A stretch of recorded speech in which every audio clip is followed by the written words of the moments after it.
Thank you very much for being here just before Easter vacations. It's our pleasure to host today Gioacchino Cafiero. Thanks for being here with us today. Gioacchino is associate professor at Politecnico in Torino. And he has been doing research on turbulent flow and flow control, topics that are also, we have some research here in computational fluid dynamics and experimental fluid dynamics here.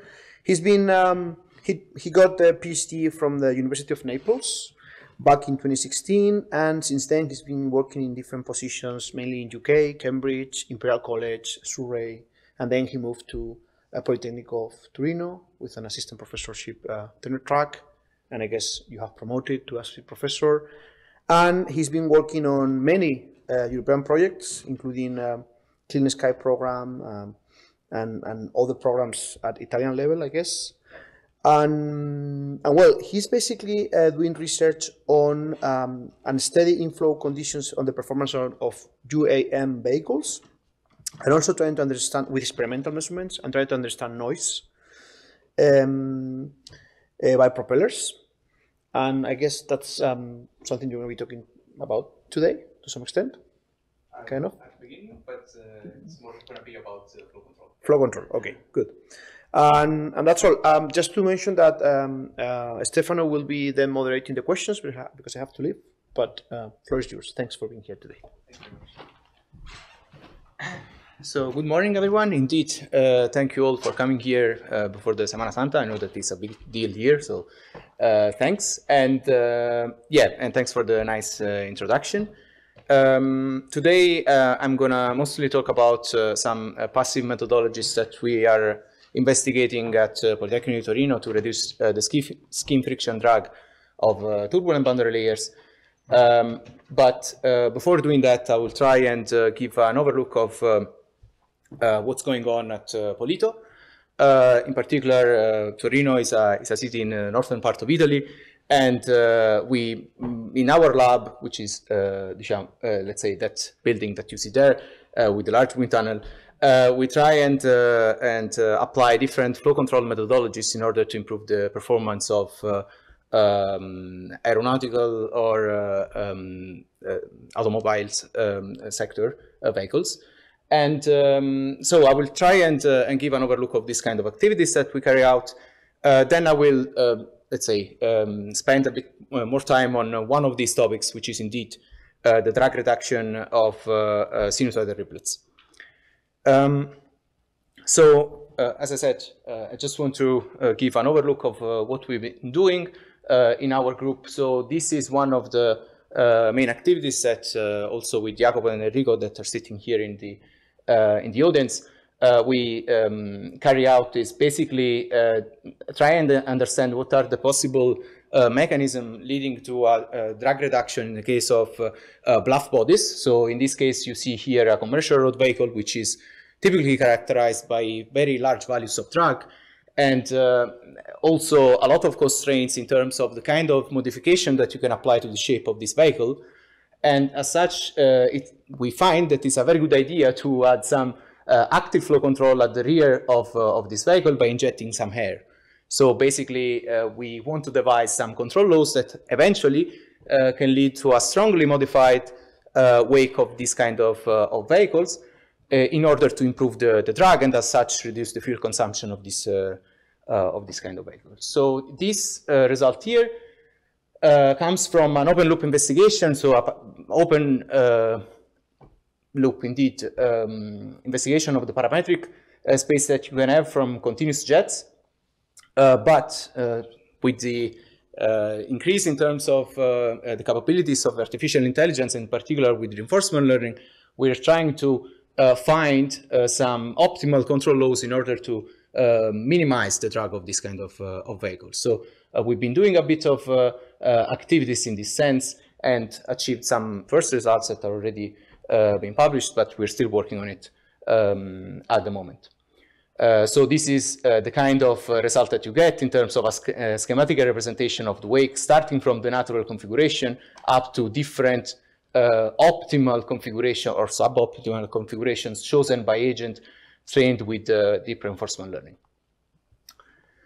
As mentioned at the beginning, we also are quite interested in the performance of propellers, especially propellers for drones when operated in unsteady conditions. So when we talk about aeronautical application, we're generally very focused on the cruise phase of a vehicle, but especially with the moving towards urban air mobility, we're expecting to have much more effects of unsteadiness on our aerodynamic surfaces. So in this case, we are looking at, this is a mock-up of our experiment, but we're looking at what are the changes in terms of the performance of a propeller for a drone when operated in unsteady conditions. So for instance, when the propeller rotational speed ramps up or down, or for instance, during maneuvers. That are typical conditions when you operate a propeller in an urban environment. Along the same or similar lines, we're also interested in these kind of things. You know that distributed propulsion is something that has been proposed many times repeatedly, especially with the interest related to electrical vehicles. And the thing is that whenever you have a distributed propulsion configuration, starting from a load distribution of your wing, like the dashed line that you see here on top, you end up having a distribution that is much more cumbersome, much more tricky. And this can lead to enhancement also of the performance, yes, but also to the induced drag, for instance. So what we're interested in at the moment is to try and find control laws that are capable of, let's say, optimizing the lift distribution, the load distribution on our mock-up wing, as well as determining the optimal position and radius of these kind of propellers by applying genetic algorithms.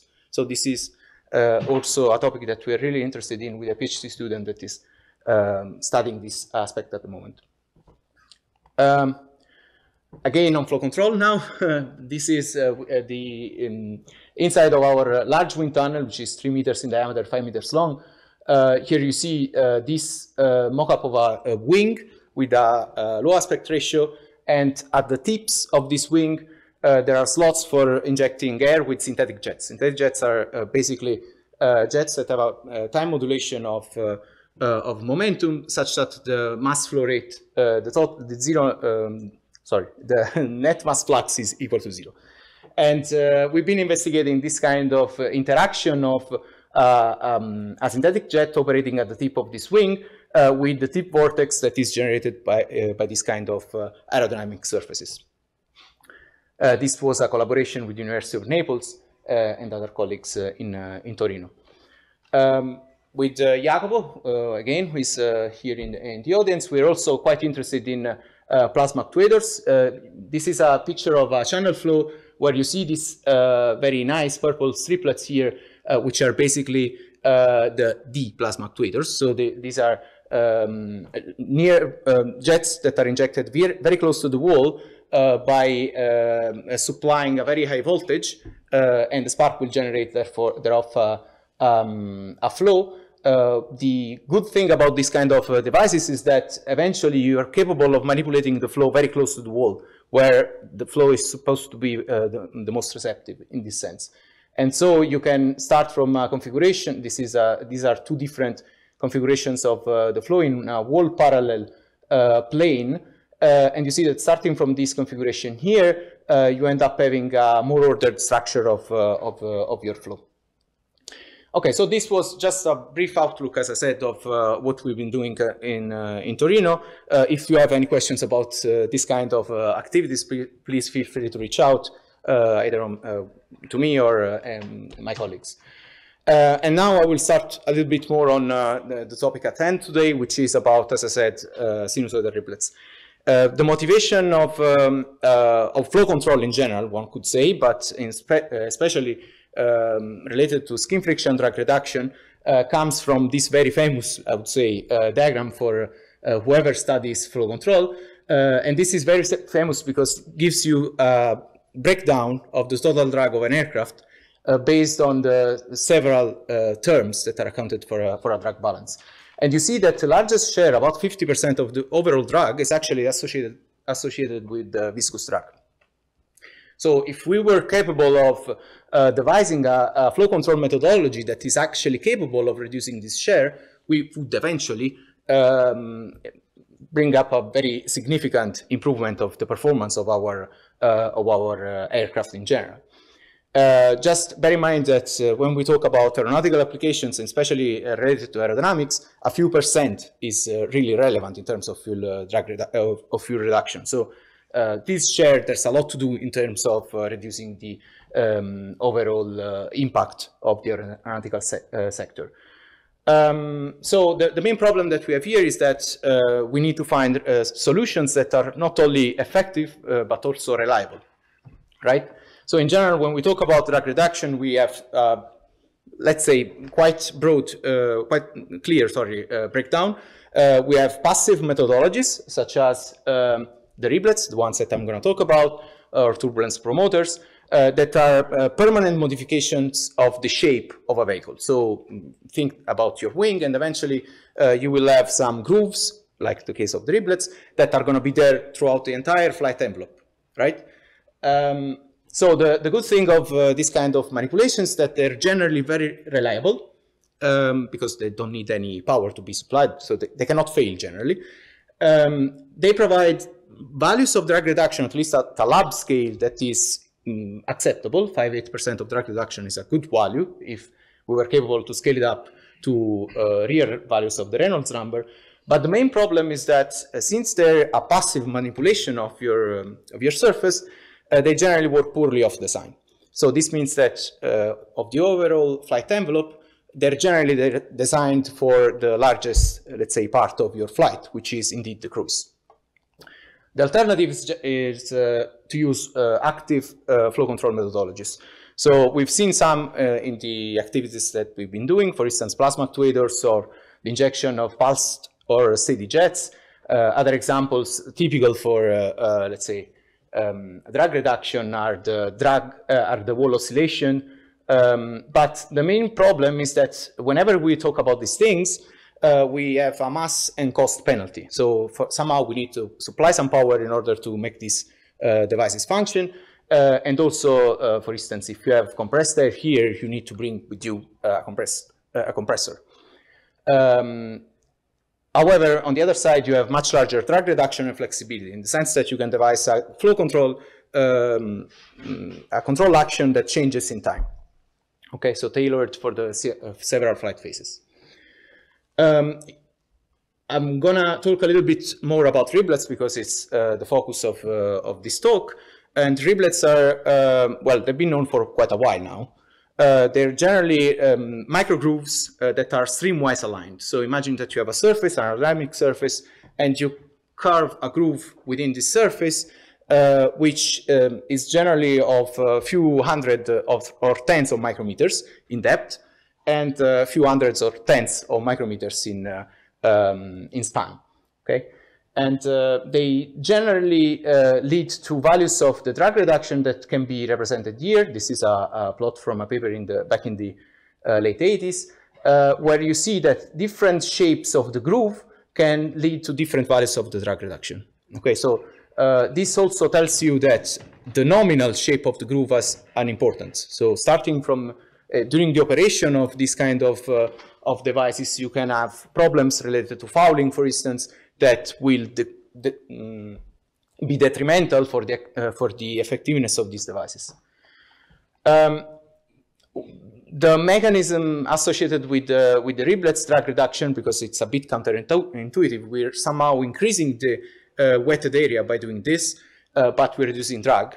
But the mechanism is generally related to the fact that you have some structures that are sitting near the wall, and eventually by doing this kind of manipulation, you manage to push these structures away from the wall. So in a way, you're interfering with the exchange of momentum between the outer parts of the boundary layer and the inner parts of the boundary layer, and as such, you're reducing the skin friction drag.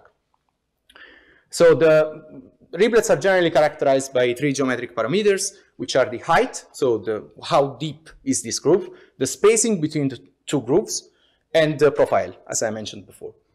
And all of these parameters are somehow accounted for by a unique parameter, this LG+, which is somehow representative of the profile, height, and spacing of the groove in only one parameter, which is the area of the groove.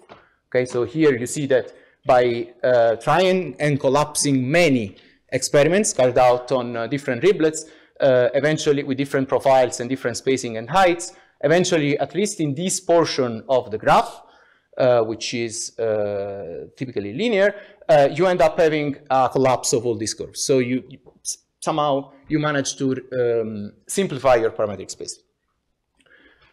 Now, the idea behind sinusoidal riblets, at least at the beginning when we started studying this, was to try and incorporate the features of and the effectiveness of a passive methodology, which is reliable, as I mentioned, with one of an active methodology, such as the span-wise wall oscillation. So imagine that instead of having a wall that is oscillating somehow, you manage to introduce a permanent manipulation of the flow that will somehow guide the flow in the span-wise direction.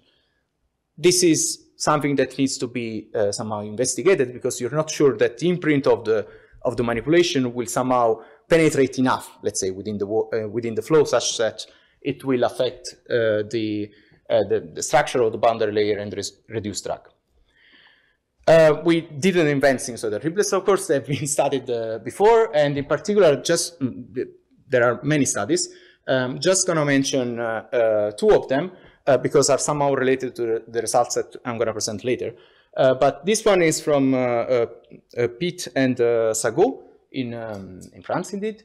And this is an analytical and numerical simulation of a boundary layer, where they proposed, based on a decomposition of the flow, this relation for the skin friction, okay? Where they did basically a breakdown of all of these contributions related to the skin friction.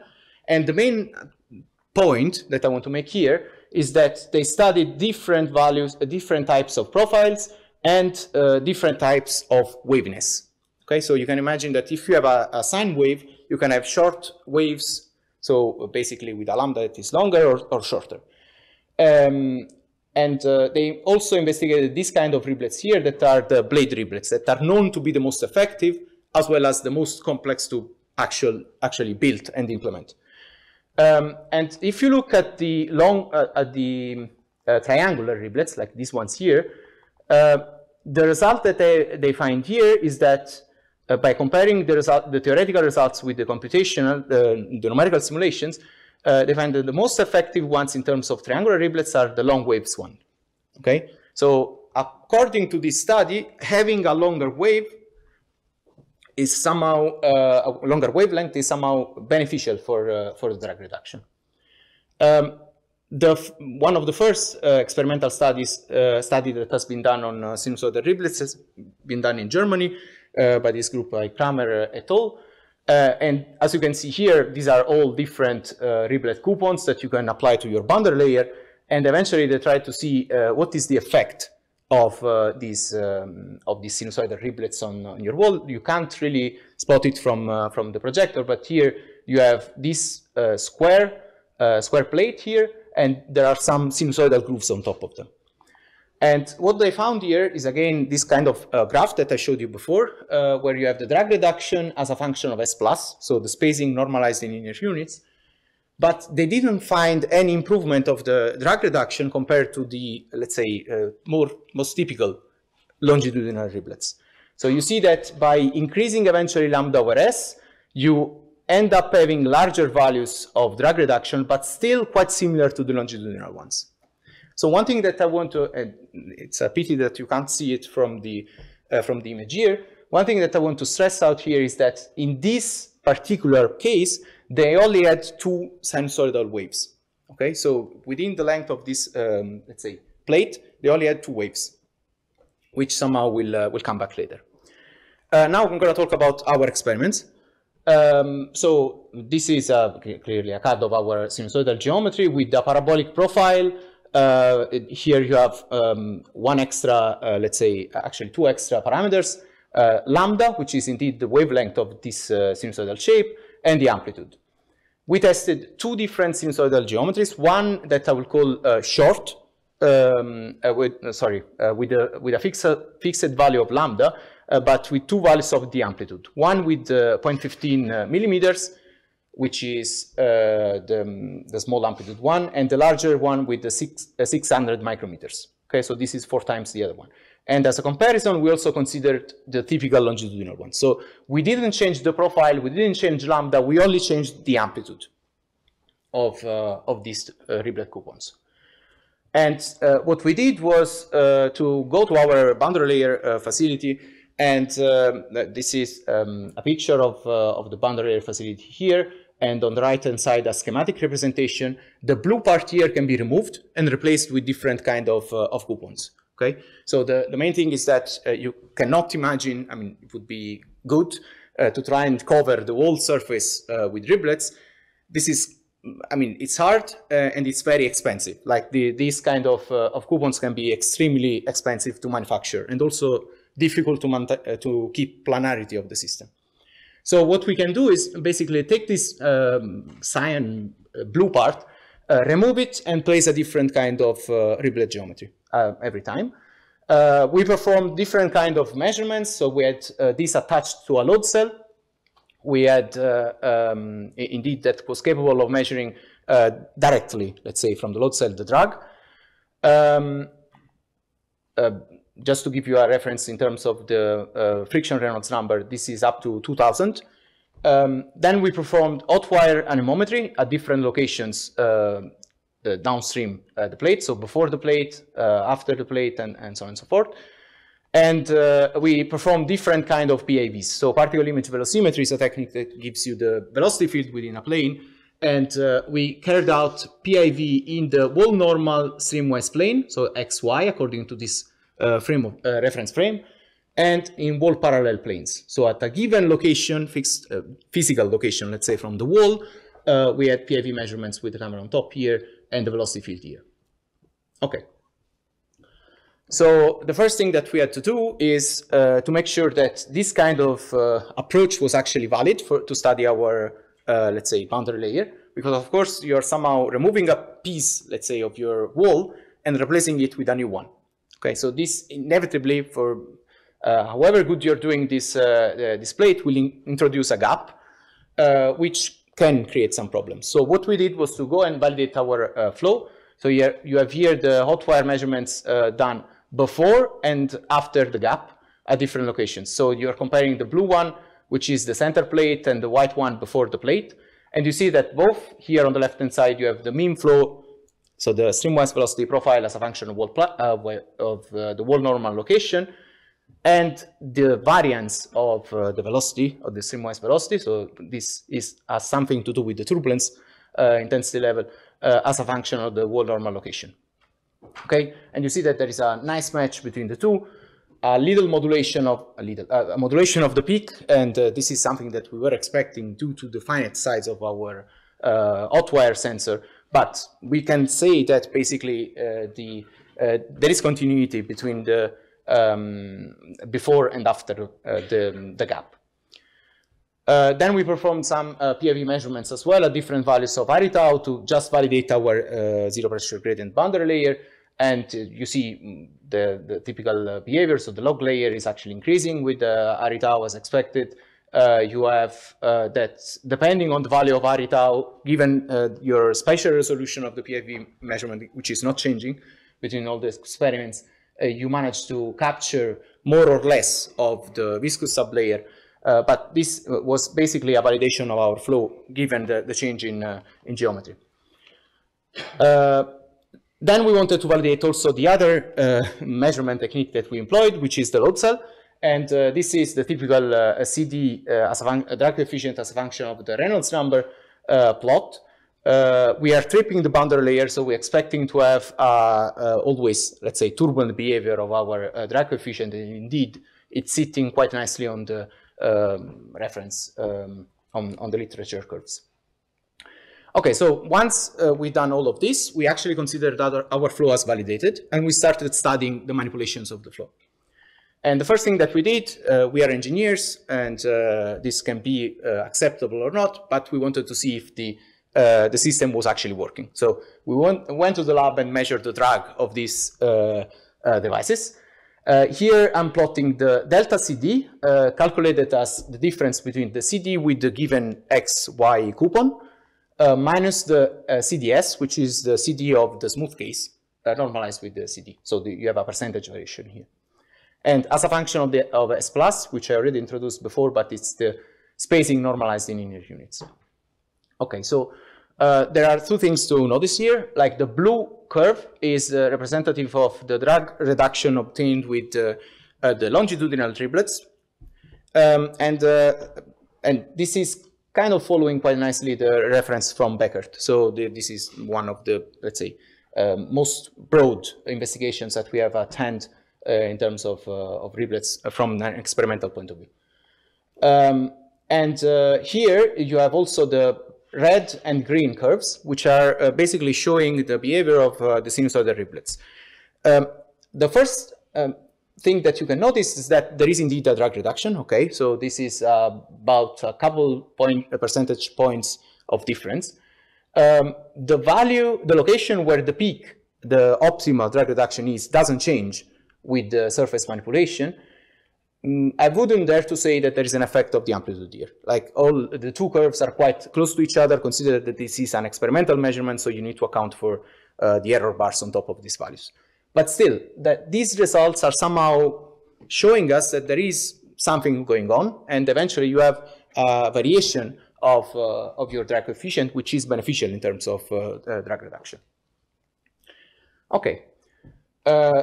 Once we've done this and we assessed that the system was actually working, we went a bit more into detail and confirmed the results by also looking at the same profile that I showed before. So the mean flow profile normalized with the friction velocity, calculated each one for each plate. And in the rough cases, we measured U tau using a Clauser chart applied to our points of obtained with the hot wire. Now, one can argue if the Clauser chart is valid or not in these conditions. For limited values of drag reduction, there shouldn't be a variation that is too significant on the values of K and B, and as such, we consider this as a good way to investigate this aspect. You also see an attenuation of the turbulence intensity here that will come back later. In particular, you can evidence this also by looking at the velocity spectra, pre-multiplied velocity spectra, in a plane that basically has on the x-axis the wall normal location, and on the y-axis the lambda x, which is the streamwise wavelength normalized in inner units. So this is a plot that is relative to the smooth case, and you see that, as expected, you have a peak at y plus equal to 1000, roughly. And what we did was to look at the variations of the pre-multiplied spectra with respect to the other cases. So this is the R long, which means the longitudinal case, sinusoidal 1, so amplitude, shorter amplitude, and sinusoidal 2. And since these are differences, wherever you see something that is somehow blue, means that you're attenuating this intensity, right? So around the location of the peak here, you're actually seeing that sinusoidal ones, and in particular S1, is leading to a value, a significant attenuation of the peak in the velocity spectra, which is somehow related to the attenuation that you have in the turbulence profile before.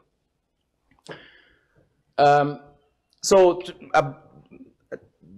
an easy way, let's say, to investigate the effects on the turbulent boundary layer from surface manipulation is to look at the so-called quadrant analysis. The quadrant analysis basically gives you at a fixed location, wall normal location, you can see the distribution of the streamwise and wall normal velocity fluctuations in this plane. This is basically a PDF calculated for one generic contour level. The dashed blue line is the reference value. And you see that basically all the surface manipulation are somehow, especially in this quadrant here, leading to an attenuation of the extreme events. So you're shrinking, let's say, you're shrinking somehow your PDF. And at the same time, you're also increasing a little bit the negative values, let's say, of V prime, okay? So somehow this could hint towards a mechanism of transfer between the outer and the inner layer. This can be also reseen here by the correlation of U prime and V prime. So this is the pre-multiplied PDF. And basically you see that the peak somehow is shifting towards 0 values here. So again, attenuation of the extreme events. Along a similar line, but let's say in a way that gives you an idea of how the values are correlated in the y direction, you can look at this plot. So this is a 2-point correlation of here on the left of U at a given location, at a given wall normal location. So basically the red isoline is the smooth case, and again this is one generic contour level, and all the manipulated cases you see are restriction, let's say, of this isoline. So somehow again you are seeing an attenuation of the mechanism of transfer between the when you have a manipulated surface. So all of these results were relative to the wall normal plane. Now we're looking at a wall parallel case, and generally when we look at this kind of measurements, we're interested in looking at the behavior of highly correlated streaks, which are basically regions of the flow with a constant value of velocity, or negative or positive, that are of some thousands, order of magnitude of 1,000 wall units. And to do this, we basically implemented a streaks recognition, streaks detection algorithm, which basically isolates a streak from your image, from each instantaneous realization, determines the center, then the width with some threshold on the velocity, and the spacing between streaks by comparing the distances in Z of the centroid. And once you do this for each one of your images and each one of the streaks identified in the images, you can perform some conditional averages. And here on the left-hand side, you have the mean streamwise velocity conditioned to the fact that it belongs to a streak, and the wall normal vorticity. These plots are going to be shown for two values of S plus, so, which means basically a value that is not so much drag reducing, and a value that is very close to the peak of drag reduction. You see that for S plus equal to 7, you don't see many differences between the plots, are basically one on top of each other. But when you move to S plus is equal to 10, you see a clear distinction between the behavior that is of the smooth and R-long cases, here, the blue and the cyan, and the green and blue, green and red curves. And in particular, you see that the velocity profile is thinner, with the deficit, and one may argue is slightly larger, and higher, especially higher values of wall normal vorticity at the edges of the streak. So you see positive and negative values here that are higher. We also tried and confirmed this behavior of a thinner structure by looking at the 2-point correlations. And indeed, here on the left-hand side, you have the reference smooth case with a strong elongated correlation in the case of the smooth case. Whereas whenever you move to a manipulated cases, this streamwise correlation reduces. Okay, so again, by combining all of this information, one can come up with a simple, let's say, idea about what's going on here, is that whenever you have, let's say, sinusoidal riblets, you increase the wall normal vorticity here, and you somehow reduce the correlation of these streaks that become thinner and shorter, okay? But there's only so much that we can do with the experiments, in the sense that at some point we are limited with the distance from the wall where we can actually go. So we also did some numerical simulations. This is a collaboration with École Centrale de Lille and University of Glasgow, with Angela Busse there and Felipe Portela in Lyon. And what we did was a DNS simulation of channel flow at a fixed value of Ari tau equal to 540, by comparing two different surfaces, a smooth reference case and a sinusoidal case, only one of the two sinusoidal cases, and in particular the case with the smaller value of A, so 150 micrometers. These are the details of the numerical simulation. And what we did first was to look at the velocity profile and comparing the velocity profile of the smooth case, which is the blue curve, and the riblet case, which is the red curve.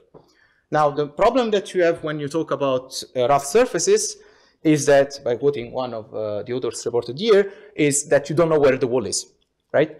At least you don't know where the wall is from a turbulence point of view. And in general, the main claim is that this velocity defect that you have here is somehow related to some artifact of the flow, but you should account for what's called a virtual origin. A virtual origin that you can also see here from the Reynolds stresses. In particular, this is the streamwise wall normal component of the Reynolds stresses. And the idea to determine there are many ways to determine this virtual origin, which are equally difficult when you're performing experiments, but are kind of easy to implement, at least some of them, when you have a numerical simulation. And one of these is basically to shift the rough profile such that you match the smooth case. So basically, you determine the value by a translation of your profile of a given value delta y naught, such that you have a collapse of the two Reynolds stresses in the smooth case and the riblet case. And this value is somehow proportional to this turbulence length scale LT introduced by Lucchini back in 93. So by doing this, then you have a fair comparison between the two profiles. In particular, here you have the profile that I showed you before with delta U plus, which is an indication of the drag reduction.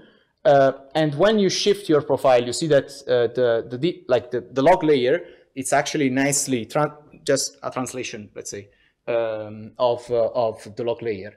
And this can be seen quite clearly here when you do the delta U plus as a function of y plus, which is much more constant than the case before, obtaining these values of drag reduction. The nice thing here is that indeed, as evidenced also in by the experiments, also the numerical simulation, which is an ongoing activity, is showing a drag reduction, which is good.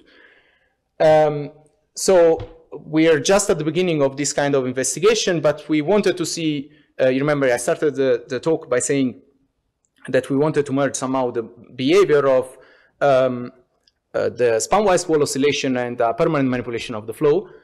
And to do, well, we started looking at the velocity at the flow field originated by these sinusoidal riblets in the vicinity of the riblets. So this is just a visualization of the flow with isosurfaces of streamwise vorticity, normalized in linear units. And red and blue indicate the fact that you have an basically positive, negative value, alternative positive, negative value of streamwise vorticity. This can be seen actually, I think, better here. Mouse.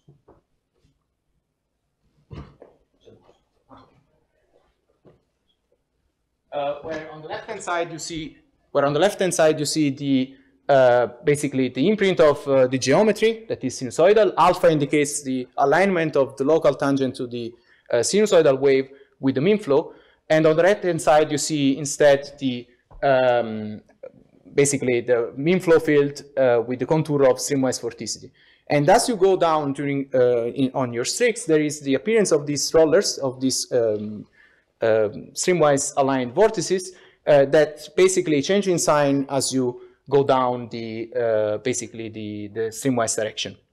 Okay, so the idea is that these structures have something to do with the mechanism of drag reduction, and we are investigating now how these are related indeed to the mechanism itself. So I think that I can conclude with this by basically wrapping up what I've said so far. So the sinusoidal riblets lead to an extra 50% of drag reduction compared to the straight riblets. The values of drag reduction are also confirmed by the numerical simulation, the DNS simulation in a channel flow. From the literature survey, we learned that long waves are more efficient, and this is somehow related to the fact that we need to tackle a given length scale of the flow, which has to do with the inner scaling. And the main difference between the experiments that we've done and the ones that I presented in the literature survey is that in our case, we have a much higher number of wavelengths in the flow, so this allows the onset of the manipulation of the flow itself. So we argue that the main difference between our results and the ones obtained by the German group is indeed the fact that they didn't have enough, let's say, manipulation such that they could achieve drag reduction. Then there is a manipulation of the near wall structure of the turbulence, indeed, with an attenuation of the Q2 and Q4 events. We argue that the span-wise induced motion is somehow related and responsible for the drag reduction, but we're still looking into this particular aspect. With this, I thank you for your attention, and I take just one extra second to basically sponsor an event that will be held in Torino and hosted by Jacopo here in September, from the 10th to the 13th of September at Castello del Valentino, which is a venue of Politecnico. Basically, we will have the European Drag Reduction and Flow Control meeting, and indeed, you're all welcome to submit an abstract before the summer, I guess. Yeah, and with this, I thank you again for the attention, and I'll try and take your questions.